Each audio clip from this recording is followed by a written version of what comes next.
Hi friends, welcome back to our channel.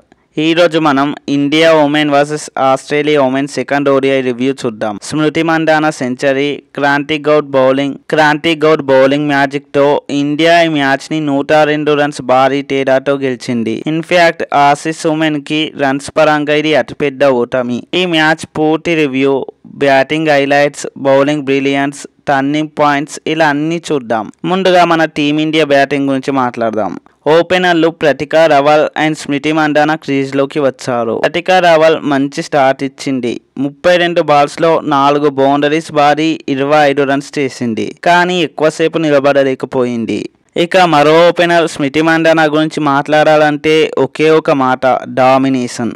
91 బాల్స్లోనే 117 పరుగులు, 14 ఫోర్లు, 4 సిక్సర్లు. ఒక్కోసారి చూస్తున్నప్పుడు అలా చూస్తూ ఉండిపోవాలనిపించింది. ఇన్ఫాక్ట్ 77 బాల్స్లోనే తన సెంచరీ కంప్లీట్ చేసుకొని second fastest century record create చేసింది. అఫ్కోర్స్ ఫస్ట్ ప్లేస్ కూడా తనదే అనుకోండి. ఒక దశలో తన బ్యాటింగ్ చూస్తే ఇండియా పక్క 300 రన్స్ క్రాస్ చేస్తుంది అని అనిపించింది. ఇక కెప్టెన్ హర్మన్ ప్రీత్ కౌర్ ఈరోజు పెద్దగా రాణించలేకపోయింది. 26 బంతుల్లో 17 రన్స్ చేసి అవుట్ అయింది.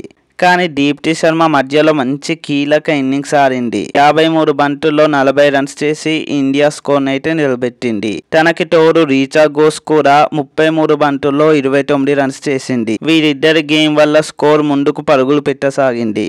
ఇక చివర్లో స్నేహ్ రాణా కూడా మరింత వేగంగా ఆడింది. కేవలం 18 బంతుల్లో 24 పరుగులు, ఫినిషింగ్ టచ్ అదిరిపోయేలా ఇచ్చింది. మిగతా ప్లేయర్స్ పెద్దగా కాంట్రిబ్యూట్ చేయకపోయినా మందాన శతకం వల్ల ఇండియా భారీ స్కోర్ చేయగలిగింది. సో ఇండియా ఇన్నింగ్స్ టోటల్ 292 పరుగులు. ఆస్ట్రేలియా బౌలింగ్లో డార్సీ బ్రౌన్ 3 వికెట్లు, అప్లై గార్డ్నర్ 2 వికెట్లు తీసి బాగానే ఫైట్ ఇచ్చారు. ఇప్పుడు ఆస్ట్రేలియా బ్యాటింగ్ ఎలా సాగిందో చూద్దాం. ఓపెనర్ అలిసా ఈలీ కేవలం 19 బంతుల్లో 9 రన్స్ చేసి అవుట్ అయింది. ఇది ఇండియాకి ఒక బిగ్ బ్రేక్. అలానే మరో ఓపెనర్ జార్జియా వోల్ కేవలం 0కి అవుట్ అయింది. ఒకే బంతిలో పెవిలియన్కి చేరింది. కానీ ఎలిస్ పెర్రీ మాత్రం మంచి ఫైట్ ఇచ్చింది. 61 బంతుల్లో 44 రన్స్ చేసింది. ఆమె ఒకవైపు నిలబడినా మరోవైపు వికెట్లు పడిపోతూనే ఉన్నాయి. బేట్మోని 34 బంతుల్లో 18 రన్స్ మాత్రమే చేసింది.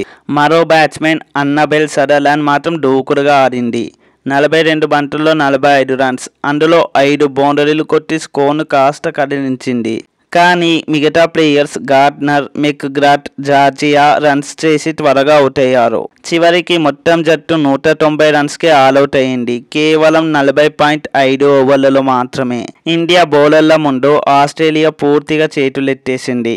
అఫ్కోర్స్ మన ఫీల్డర్స్ ఈరోజు ఏకంగా 6 క్యాచ్లు డ్రాప్ చేసినప్పటికీ బౌలింగ్లో అందరూ కాంట్రిబ్యూట్ చేయడం వల్లే ఆసీస్ ఆల్అవుట్ అయింది. ఇక ఇండియా బౌలింగ్ హైలైట్స్ చూద్దాం.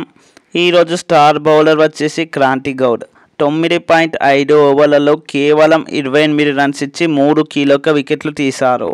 ఆమె స్పెల్ ఆస్ట్రేలియాకి అస్సలు ఊపిరాడనివ్వలేదు.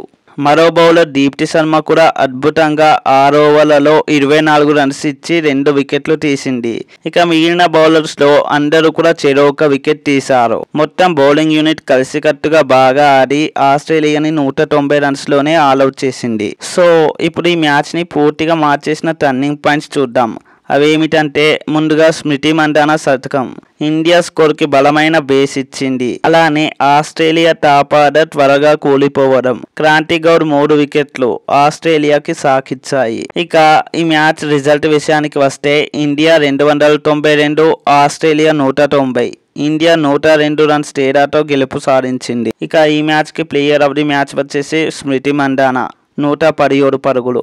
ఫ్రెండ్స్, ఇది ఈరోజు మ్యాచ్ పూర్తి రివ్యూ. ఇండియా ఉమెన్స్ జట్టు చూపించిన ఈ అద్భుత గెలుపు, మందాన శతకం, క్రాంతి గౌడ్ బౌలింగ్ గురించి మీ ఒపీనియన్ ఏంటి కామెంట్స్లో చెప్పండి. అలానే వీడియో నచ్చితే లైక్, షేర్, సబ్స్క్రైబ్ చేయడం మర్చిపోవద్దు. మరో వీడియోతో మళ్ళీ కలుద్దాం. Thanks for watching. జై హింద్.